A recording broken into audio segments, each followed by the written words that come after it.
नमस्कार. Share market Marathi या YouTube चॅनलवर आपल्या सर्वांचं हार्दिक स्वागत. आजच्या या व्हिडिओमध्ये आपण सोमवार दिनांक 23 ऑक्टोबर 2023 साठीचं इंडेक्स व स्टॉकचं विश्लेषण करणार आहोत. मात्र आजच्या व्हिडिओला सुरुवात करण्यापूर्वी आपल्या सर्वांना एक नम्र सूचना आहे, ती म्हणजे या व्हिडिओच्या डिस्क्रिप्शनमध्ये आपण शेअर मार्केट मराठीच्या व्हॉट्सअप, टेलिग्राम आणि फेसबुक ग्रुपच्या लिंक दिलेल्या आहेत. तुम्ही ते ग्रुप जॉईन करू शकता. त्याचसोबत आपण तिथेच शेअर मार्केट मराठीच्या वेबसाईटची लिंक सुद्धा उपलब्ध करून दिलेली आहे. आपण आपल्या वेबसाईटला अवश्य भेट द्या. या महत्त्वाच्या सूचनेनंतर आता आपण आपल्या मूळ विषयाकडे परत येऊया आणि सोमवारी मार्केटमध्ये कशा प्रकारे मूवमेंट होऊ शकते याचं विश्लेषण करायला सुरुवात करूया. मात्र या विश्लेषणाला सुरुवात करत असतानाच मला तुम्हाला एक प्रश्न विचारायचा आहे, तो म्हणजे यापूर्वी आपल्या चॅनलवर प्रसिद्ध झालेला चारही इंडेक्समध्ये वीकली आणि डेली टाइम फ्रेम मध्ये अतिशय विस्तृत असं विश्लेषण असणारा व्हिडिओ तुम्ही बघितलाय का? जर तो व्हिडिओ तुम्ही बघितला नसेल तर कृपया आजचा व्हिडिओ बघण्यापूर्वी तो व्हिडिओ एकदा बघा, कारण त्या व्हिडिओमध्ये आपण येणाऱ्या काळामध्ये चारही इंडेक्समध्ये चालू असणारा ट्रेंड चालू राहील का, कुठपर्यंत राहू शकतो, कुठे सपोर्ट घेतला जाऊ शकतो, कुठे रेजिस्टन्स फेस करायला लागू शकतो, जर रिव्हर्सल येणार असेल तर कोणत्या लेवल पासून येऊ शकतं, अशा सर्व गोष्टींची विस्तृत चर्चा त्या व्हिडिओमध्ये केलेली आहे. त्यामुळे हे दोन व्हिडिओ जर तुम्ही बघितलेत तर येणाऱ्या काळामध्ये मार्केटमध्ये कोणत्याही दिशेने जरी मूवमेंट झाली तरी तुम्हाला त्याचं विश्लेषण आधीच लक्षात येईल. तर तो व्हिडिओ जर तुम्हाला बघायचा असेल तर आता वर उजव्या बाजूला कोपऱ्यामध्ये आय बटन मध्ये तुम्हाला त्याची लिंक दिसत असेल, तिथे क्लिक करून तुम्ही तो व्हिडिओ बघू शकता. काही कारणामुळे तिथे तो उपलब्ध झाला नाही तर या व्हिडिओच्या डिस्क्रिप्शन मध्ये सुद्धा त्या व्हिडिओची लिंक दिलेली आहे, तिथून सुद्धा तुम्ही तो व्हिडिओ बघू शकता. मी आता असं अज्युम करतोय की तुम्ही तो व्हिडिओ बघितलेला आहे आणि आपण आता आजच्या व्हिडिओला सुरुवात करूया. डायरेक्टली जाऊया चार्ट वर. इथे मी बँक निफ्टीचा 15 मिनिटाचा चार्ट ओपन केलेला आहे. बँक निफ्टीसाठी आपण वरच्या बाजूची इम्पॉर्टंट लेवल म्हणून शुक्रवारचा डे हाय घेतलेला आहे. 43,877 ही वरच्या बाजूच्या इम्पॉर्टंट लेवलची हे आहे, रेंज आहे. खाली जर बघितलं आपण तर डे लो हा आपण खालच्या बाजूची इम्पॉर्टंट लेवल म्हणून घेतलेला आहे. ही लेवल कोणती आहे? 43,567. आता तुम्हाला प्रश्न पडेल की डे हाय आणि डे लोच का घेतलं इम्पॉर्टंट लेवल म्हणून? तर तुम्हाला डेली आणि वीकली अनालिसिसच्या व्हिडिओमध्ये सांगितलेलं होतं की शुक्रवारी आपल्याला इनसाइड कॅन्डल बनलेली आहे. इनसाइड कॅन्डलमध्ये हाय आणि लो इम्पॉर्टंट असतात, कारण ज्या दिशेनं ब्रेकआउट होतं त्या दिशेनं आपल्याला एक मोठी मूवमेंट बघायला मिळू शकते. आता ह्या दोघांमध्ये 250 पेक्षा जास्तचा डिफरन्स असल्यामुळे आपल्या नियमानुसार आपण काय केलंय, इथे एक सेंटर लाईन सुद्धा काढलेली आहे. सेंटर लाईन कुठे आहे? सेंटर लाईन आहे 43,722 ला. आता तुम्हाला लक्षात आलं असेल, खाली 43,550 राऊंड फिगर असल्यामुळे 550 म्हणतोय, वर 43,875 आणि मध्ये 43,722. आता ह्या झाल्या इम्पॉर्टंट लेवल्स. ओपनिंग कुठे होऊ शकतं? ओपनिंग वरच्या भागामध्ये होऊ शकतं किंवा खालच्या भागामध्ये होऊ शकतं. आपण अज्युम करूया क्लोजिंग वरच्या भागात झालंय, त्यामुळे वरच्या भागातच आपल्याला किंवा सेंटर लाईनच्या आसपास झालंय क्लोजिंग, आपण असं अज्युम करूया की वरच्या भागात ओपनिंग होईल. काय होऊ शकतं? दोन शक्यता आहेत.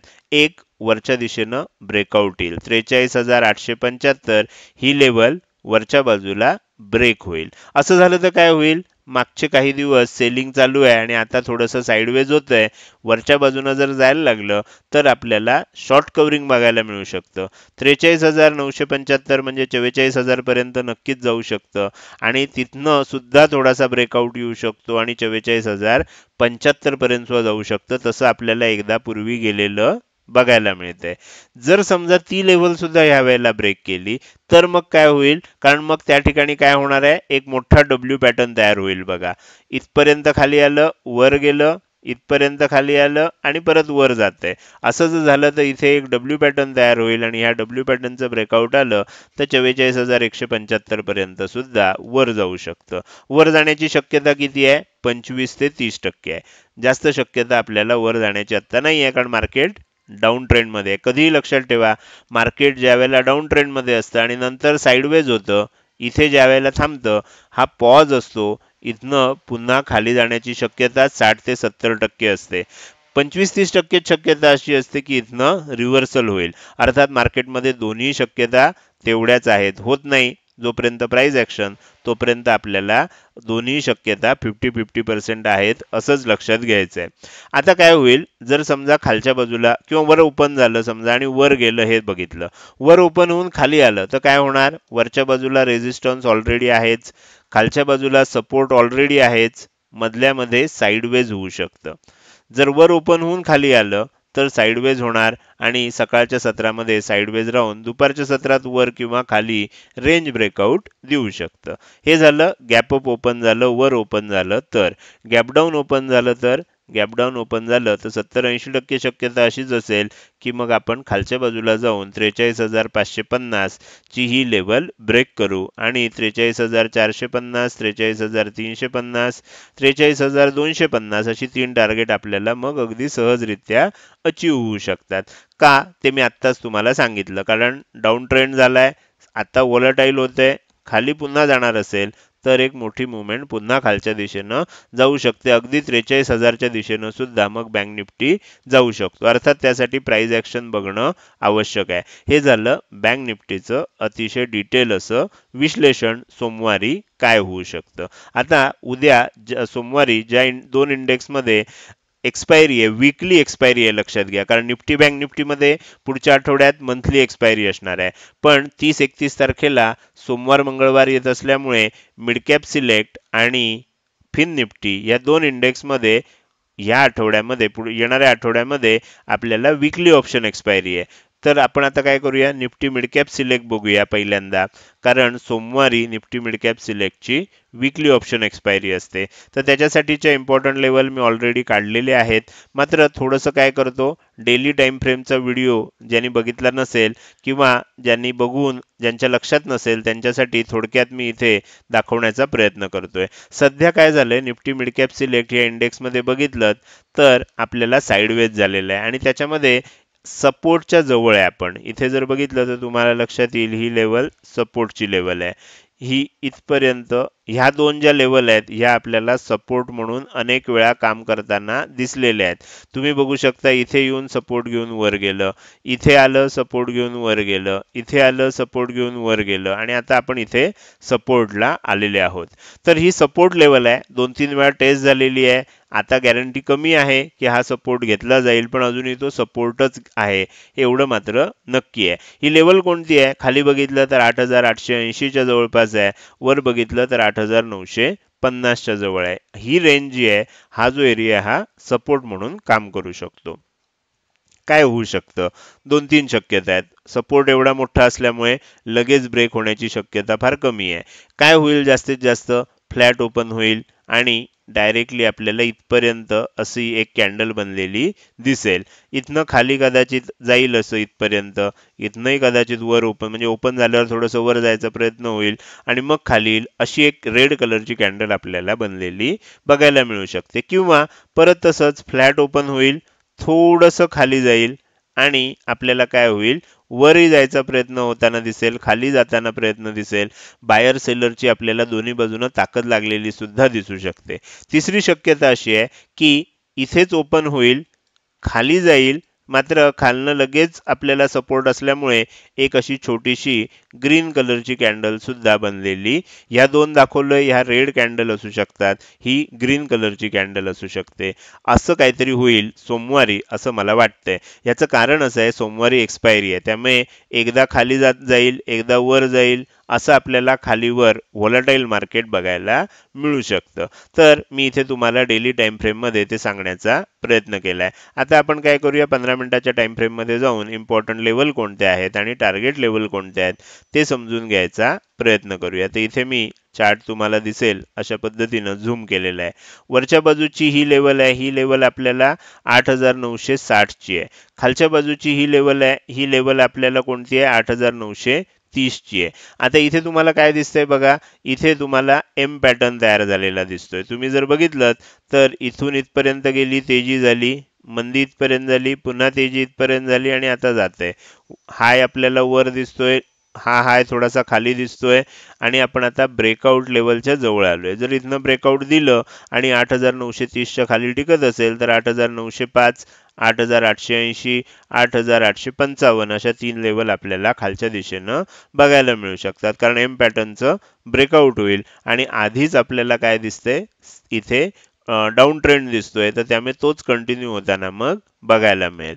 आता जर काही कारणामुळे गॅप अप ओपन झालं आणि इथून जर वर जायला लागलं आणि 8,960 ची लेवल वरच्या दिशेनं ब्रेक केली, तर सेलिंग झालेलं होतं. इथे थोडंसं आपल्याला साइडवेज होताना दिसलं आणि पुन्हा वर जाताना दिसलं, तर शॉर्ट कव्हरिंग येऊ शकतं. हे सेलिंग झालेलं होतं, त्यांचे ते लोकांचे स्टॉप लॉस जे असतात ते हिट व्हायला सुरुवात होईल आणि इथून वर जात असताना 8,985, 9,010, 9,035 अशी 3 टार्गेट आपल्याला वरच्या दिशेनं बघायला मिळू शकतात. आता वर का जाऊ शकतं?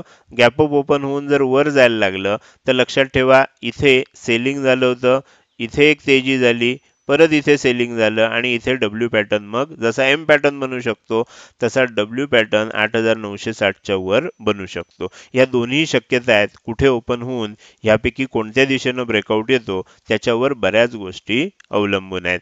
उद्या दोन्ही दिशांनी मुवमेंट होण्याची शक्यता जास्त आहे कारण एक्सपायरी आहे. आता त्याचबरोबर मंगळवारी सुट्टी असल्यामुळे फिन निफ्टीची विकली ऑप्शन एक्सपायरी सुद्धा या वेळेला सोमवारीच येते. त्यामुळे त्याचा चार्ट आपण बघूया. आता तुम्हाला इथे जर बघितलं तर लक्षात येईल की इतर चारही इंडेक्सच्या तुलनेत फिन निफ्टी आपल्याला जास्त पॉझिटिव्ह दिसते. आता ह्याचं कारण काय असू शकेल तर ते मी तुम्हाला स्टॉकचं अनालिसिस करताना सांगणार आहे कारण त्याचा संबंध स्टॉकशी आहे. काय झालंय बघा, गॅपडाऊन ओपन झालं, थोडं खाली जाण्याचा प्रयत्न झाला, ह्या लेवलच्या आसपास सपोर्ट घेतला गेला आणि त्यानंतर आपल्याला तेजी झाली, चांगल्या पद्धतीनं तेजी इथे झाली आणि नंतर थोडंसं प्रॉफिट बुकिंग झालेलं आहे. मात्र अजूनही प्राइस ऍक्शन जी आहे ती तेजीचीच आहे. अजून मंदीची प्राइस ऍक्शन तयार झालेली नाहीये. आपण इथे काय केलंय, इथे सुद्धा आपल्याला वरच्या बाजूला आपण जी इम्पॉर्टंट लेवल घेतली आहे ती ही लेवल घेतली आहे 19,664 ची. आपण ती काय समजणार आहे, 19,675 ची लेवल आहे असं समजणार आहे.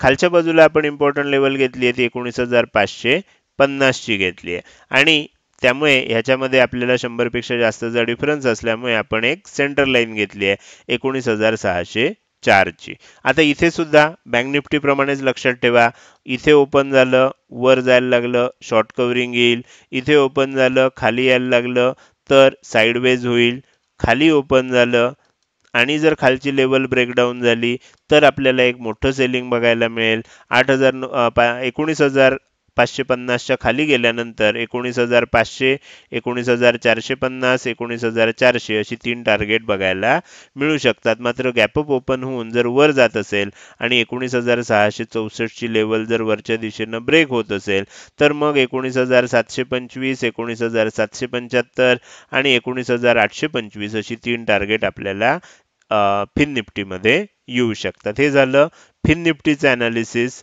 आता ह्याच्यामध्ये ही एवढी तेजी का झाली आहे हे मी स्टॉक अनालिसिसच्या वेळेला सांगणार आहे. तर ह्या दोन इंडेक्सची आपल्याला सोमवारी एक्सपायरी असणार आहे. राहिला इंडेक्स निफ्टीचा, त्याचं मी आता तुम्हाला चार्ट दाखवतोय, त्याचा स्क्रीनशॉट तुम्ही घेऊन ठेवू शकता.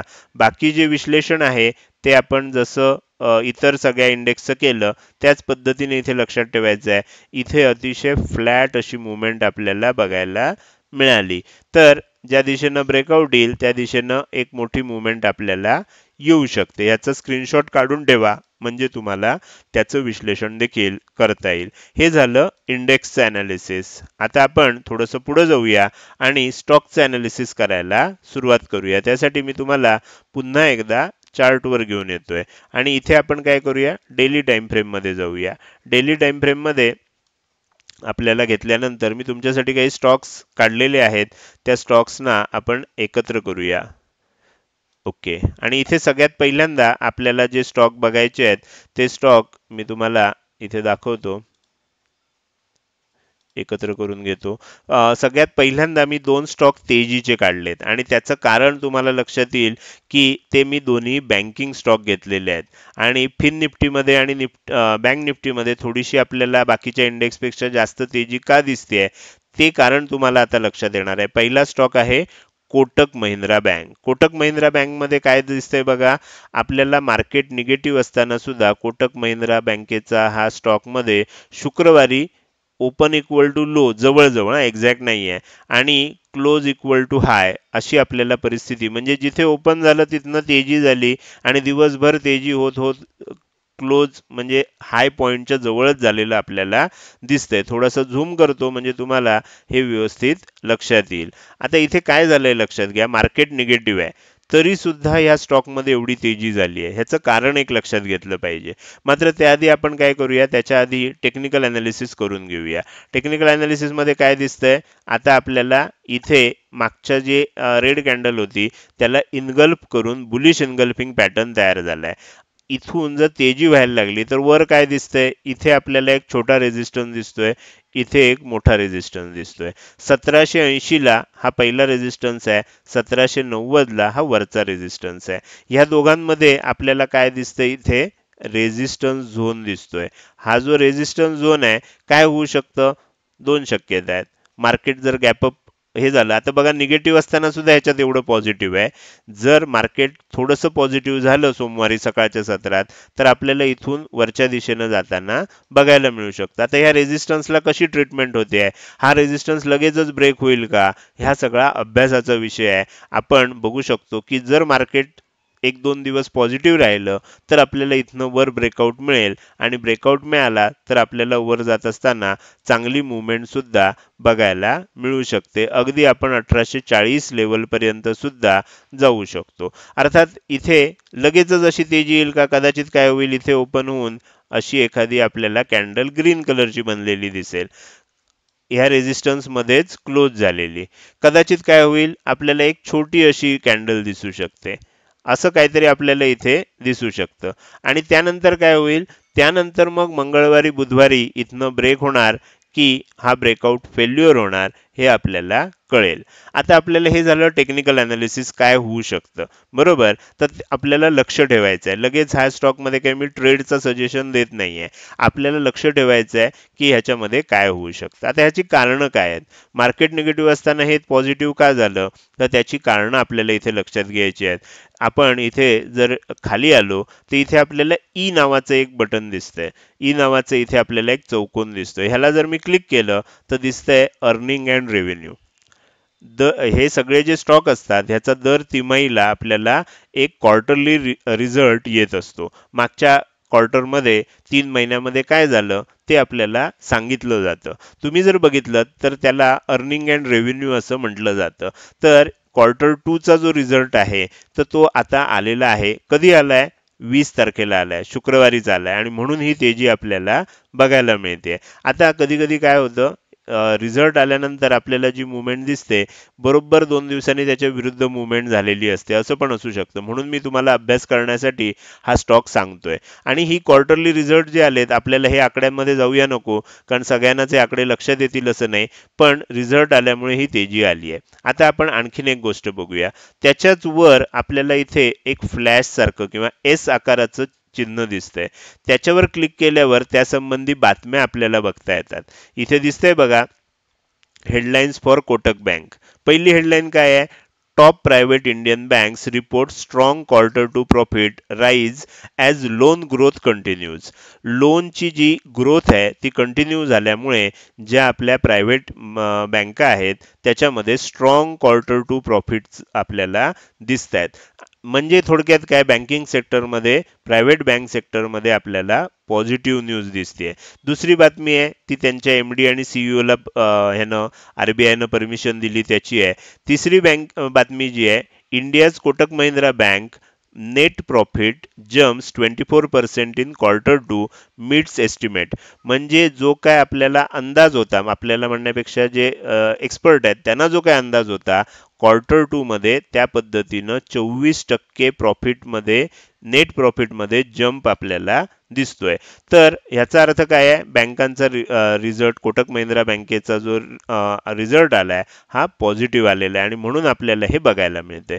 बरेच वेळेला काय होतं, रिझल्ट पॉझिटिव्ह येतो आणि आपल्याला सेलिंग सुद्धा बघायला मिळतं. आत्ता कदाचित एखाद 2 दिवस वर नेलं जाईल, सेलिंगच जर आणणार असतील तर या आसपास जाऊन आपल्याला पुन्हा सेलिंग बघायला मिळू शकतं. तेजी होणार असेल तर 1-2 दिवस ह्याच्यावर टिकेल आणि मग सांगितलं तसं 1840 पर्यंत आपण जाऊ शकतो. मुद्दाम मी डिटेलमध्ये सांगितलंय म्हणजे कसा अभ्यास करायचा असतो हे तुम्हाला लक्षात येईल.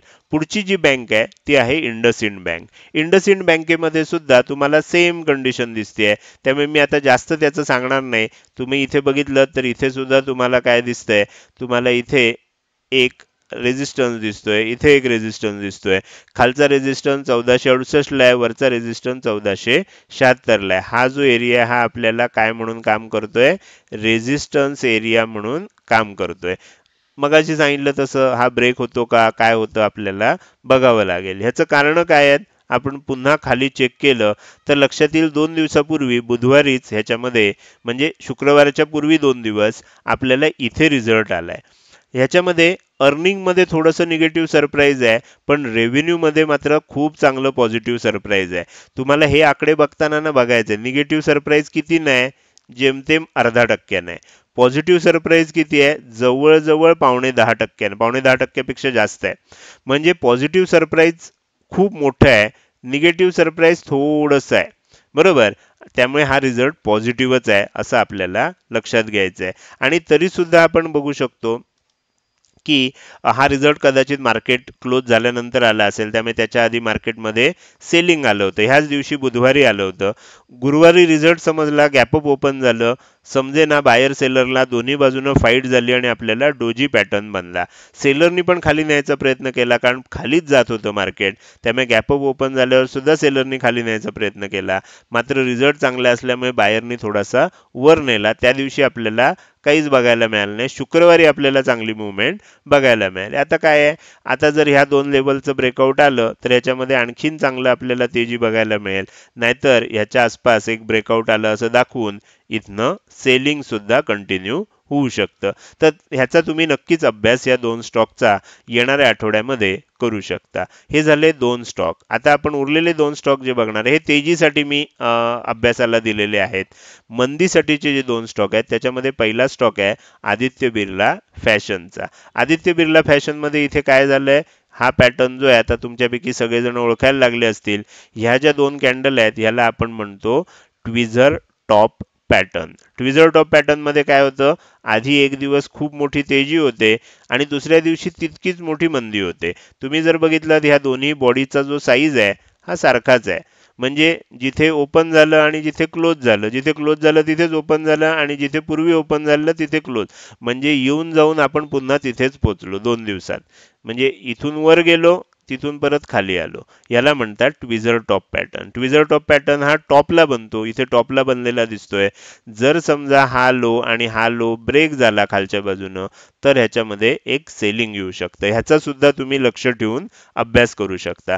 लगेच उद्याच्या उद्या सेलिंग येईल का सांगता येत नाही. कदाचित एक छोटी कॅन्डल अशी बनेल, बरोबर, वर जायचा प्रयत्न होईल, खाली जायचा प्रयत्न होईल, क्लोज होईल आणि त्यानंतर मग एक मोठी मुवमेंट येऊ शकते किंवा मग एक छोटंसं रिव्हर्सल सुद्धा आपल्याला दिसू शकतं. त्यामुळे ह्याचा सुद्धा तुम्ही अभ्यास करू शकता.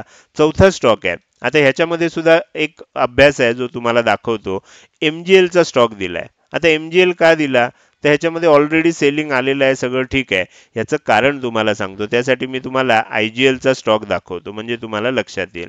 IGLच्या स्टॉकमध्ये काय झालंय बघा, खूप मोठं सेलिंग झालेलं आहे आणि हे ह्याच्यामध्ये M पॅटर्न बनला होता. हे बघा अशी तेजी झाली, आपल्याला अपेक्षित आहे तसा नाही बनला, थोडासा हा हाय वर गेला, पण M पॅटर्न बनून आपल्याला इथे खूप मोठं सेलिंग आलेलं आहे. ह्याच्यामध्ये काय झालंय बघा, सप्टेंबर ऑक्टोबर महिन्याचा जो लो होता तो तुटलाच. ऑगस्ट महिन्याचा लो सुद्धा आपल्याला याच्यामध्ये तुटलेला दिसतोय. आता हे IGL मध्ये झालेलं आहे. मात्र MGL मध्ये जर गेलात, सेम प्रकारचे दोन्ही गॅस कंपन्या आहेत. IGL हा इंद्रप्रस्थ गॅस आहे आणि MGL हा महानगर गॅस आहे, जो आपल्याला महाराष्ट्रामध्ये जास्त दिसतो. MGL मध्ये आपल्याला काय दिसतंय? MGL मध्ये पण सेलिंग झालंय, पण अजूनही सप्टेंबर ऑक्टोबरचा लो ब्रेक झाला नाहीये, ऑगस्टचा लो ब्रेक झाला नाही. म्हणजे ह्याच्यात खाली जायला अजून संधी आहे. कसा विचार करायचा असतो हे सांगण्याचा इथे प्रयत्न केलाय. ह्याच्यामध्ये पण सेलिंग का आलंय त्याची कारणं तुम्हाला आता खाली बघितल्यानंतर लक्षात येतीलच आणि त्याचा अभ्यास तुम्ही अवश्य कराल. माझ्या मते आजच्या या व्हिडिओमध्ये स्टॉकचं अनालिसिस आणि त्याच्यावर आधारित इंडेक्सचं अनालिसिस कसं करायचं असतं याची अतिशय चांगली माहिती तुम्हाला नक्कीच मिळाली असेल. हा व्हिडिओ जर तुम्हाला आवडला असेल तर नक्कीच तुम्ही याला लाईक करू शकता. कसा वाटला हे कमेंट सेक्शनमध्ये टाईप करून सांगायला विसरू नका. लक्षात ठेवा, तुमची एक लाईक आणि एक चांगली कमेंट हीच माझ्यासाठी प्रेरणा असते, ज्याच्या साहाय्यानं रोजच्या रोज हे विश्लेषणाचे व्हिडिओ मी बनवत असतो. त्यामुळे लाईक आणि चांगल्या चांगल्या कमेंट अवश्य करा. त्याचसोबत हा व्हिडिओ तुम्ही अजूनपर्यंत बघताय आणि अजूनही जर तुम्ही शेअर मार्केट मराठी आपल्या यूट्यूब चॅनलला सबस्क्राईब केलं नसेल तर ताबडतोब सबस्क्राईब करा आणि शेजारी असणाऱ्या बेल आयकॉनला क्लिक करून ऑल असं नोटिफिकेशन निवडा. म्हणजे इथून पुढे रोजच्या रोज येणारे हे विश्लेषणाचे व्हिडिओ तुम्हाला विनाविलंब बघता येतील. आजच्या या व्हिडिओमध्ये मी इथेच आपली रजा घेतोय. धन्यवाद.